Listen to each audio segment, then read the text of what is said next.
Hey everyone, welcome back to my channel. If you're new here, welcome. If you're returning, welcome back. And thank you for your support. I greatly appreciate it. So I have a couple of clips here where two people have met reptilians, or they may have thought they met reptilians. But anyway, let me go ahead and play them for you. I told you I got a story for days. This one about the time where I met a reptilian. And I say that because I put two and two together pretty much just last year or the year before, whatever. But this was in 2017 when I encountered him. And this is the problem, man. See, people be thinking that like a whole bunch of creepy stuff be happening in like hospice or, hospitals or, when you're doing babysitting services. No, shit be happening in grocery stores very often, all the time. Or maybe to certain people, if you know what I mean by certain people. But anyway, okay, so it was a fat white man. He was real tall. I had to be like 6'8". And he would wear super black shades. Mind you, the shades was like super like darker than 5% tint. So it was intentional that he didn't want nobody to see his eyes. Now what really caught me off guard the most was that he fucking stunk bad. Like,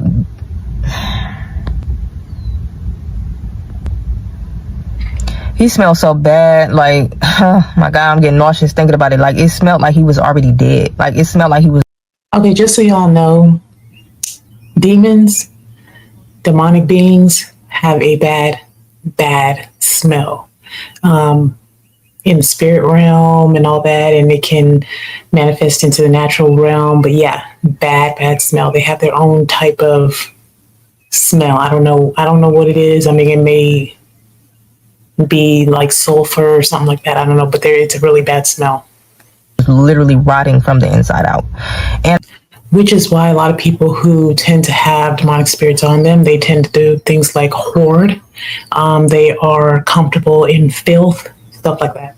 I didn't understand that. Like, it was like he pretty much had a shopping cart. He would come in there and he would get a shopping cart full of like nothing but produce, nothing but fresh foods and vegan foods. So in my mind, being younger, I'm thinking like, is that how you smell when you detoxing? Like, is this what you're supposed to smell like? Like, he fucking stinks. But I should have known then that something was off when I went vegan myself. And I didn't smell like that. Now that I think about it, also, he used to get shopping carts full of produce and foods, but he never bought it. Like, it's kind of like he would just disappear out of the store. Mind you, he's a tall ass man. He's taller than the fucking shelf. So I should see him checking out, but I've never really seen him check any foods out. It's kind of like he intentionally came in there for me and another black guy just to. I've mentioned that before. People be in the store. You never see them actually check out or anything like that. They'll have a shopping cart full of groceries, and I get it. Sometimes people will be like, oh, I ain't got no money, and they'll walk out and leave, right? But it's like the intention was to shop, and they just disappeared. And it's crazy. It's little details like that, though. Speak certain information into our head. Now, the stuff that he was coming to me and talking to me about, and even the dude that he was going to and talking about, the other black guy, it was about reptilians mainly. But he was also talking about how black people were the first people, and also how Antarctica is like closed off. So pretty much how if you get to a certain point, there's guards. You're going to get blocked off. You're going to get turned back around because you have no access. That's like a no access point. And then he also mentioned that there's like an edge of the earth where it's nothing but blackness. So you can basically walk off the motherfucker into nothing, like into space, I guess. I don't know how true that is. Another thing I noticed is that he always would be sweating, like sweating bad. Like he just came from a workout, but he never mentioned coming from a workout. It was kind of like a nervous type of sweat, like he just on a run from somebody. And then it's kind of like whenever somebody would walk past, especially somebody white, or he'd just get quiet. Like he wouldn't say anything.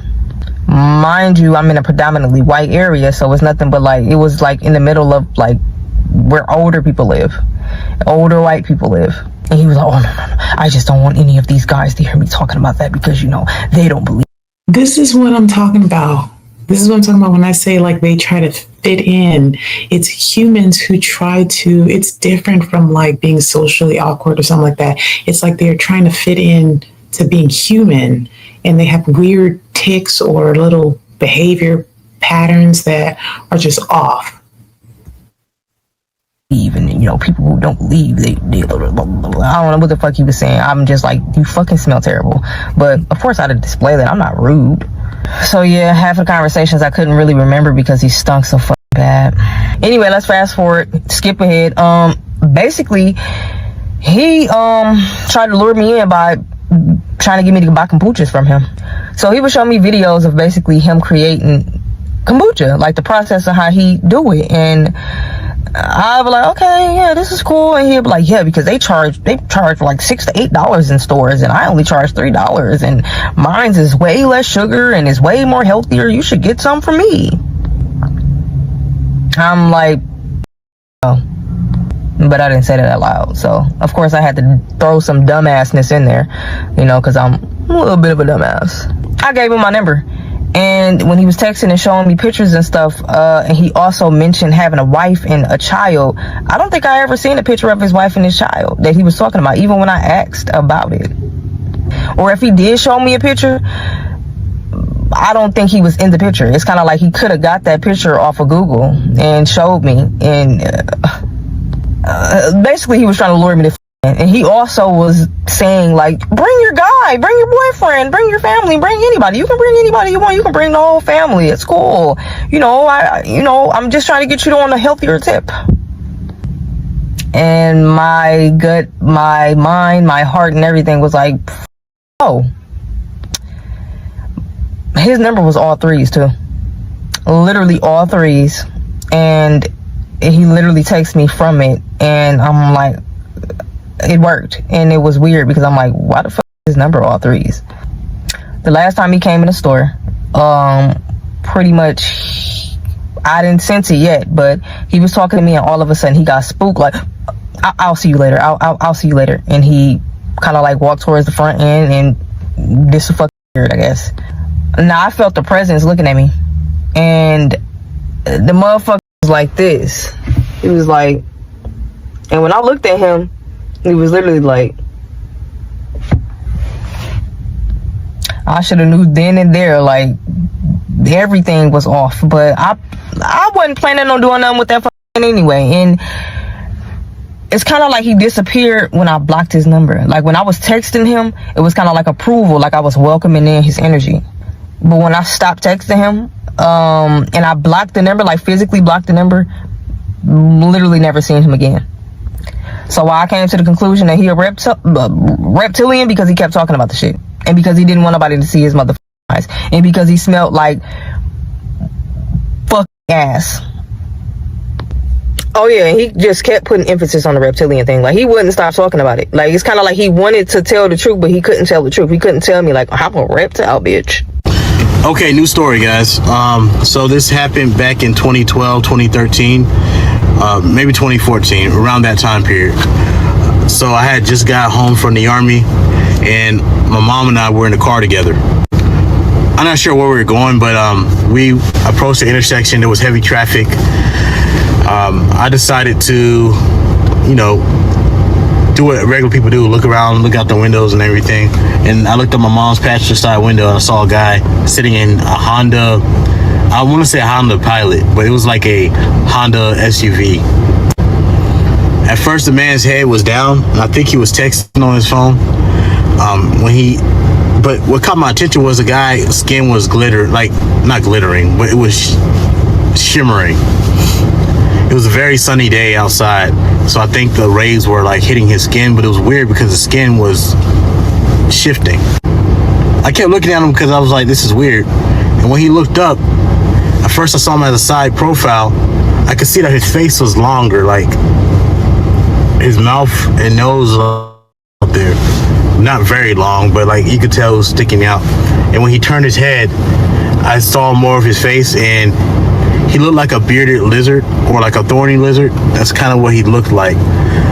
But he had pink, like, you know, white Caucasian skin.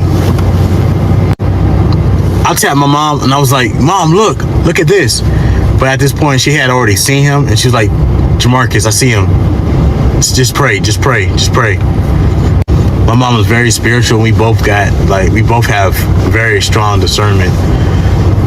So You know, it is one thing to see something yourself, it's another when you have a witness and confirms that you're not crazy, that you both are seeing the same thing. This is something that we talk about, to this day, because it's something that we saw together. I used to work at Netherworld Haunted House, and that's, if you don't know nothing about it, that's like one of the best haunted houses in the United States. So, I'm used to prosthetic and special effects. I did that in high school, so I knew all about that. So what I saw wasn't that. I know what prosthetics look like. I know what makeup looks like. That guy, it wasn't that what he had on. But yeah, so that's my story. Mom and I still talk about it to this day. I'm gonna see if she wants to come on and give her account of it as well. Yep, that is crazy. Y'all, I keep looking at my phone because I get delivery orders coming through, but that is crazy. And I think that in his situation, it could be because of the fact that the veil is thinning. People are starting to see stuff that is supposed to be, presented to us as human-like. These beings are not able to hold their character or their role or what, their human characteristics any longer. You know what I'm saying? I think over time, as we evolve on this planet, it makes it harder and harder for them to hold it, which is why the whole analog thing to digital and stuff took place. And I think it's just getting to a point now where people are visually able to see this stuff. So, and it's one thing when you see it on your own, but it's another when you have a witness, somebody that is there to see it with you, and you can talk about it and you can say, oh my gosh, like, okay, so I'm not crazy. I did see that, and I saw something about 2 nights ago and it flew in the air. It was flying in the air. It was not a plane. It was big. It looked like it was not like just a regular bird. I want to say it looked like, I told somebody, I said, think about a pterodactyl. Like, that's what it looked like. And it was flying. It was at nighttime. And you know how at nighttime you can still see clouds, certain clouds? It flew in between clouds and it was just real fast. And I was just like, you know what? I don't even care. Like, I was sitting in the car and I saw it and I said, oh my God. And I was on the phone and I told the person that I was on the phone with about it. And she was quiet. And in my head, I was thinking to myself, I don't even care, whatever. If somebody else sees it, they see it, but I know what I saw. I'm not about to go crazy trying to explain to everybody. So yeah, people are starting to see things and these beings that live amongst us, and it's harder for them to hold their human position, but let me know in the comments if y'all have had any experiences like this, or if you know of any new experiences, and I will talk to y'all later. Bye.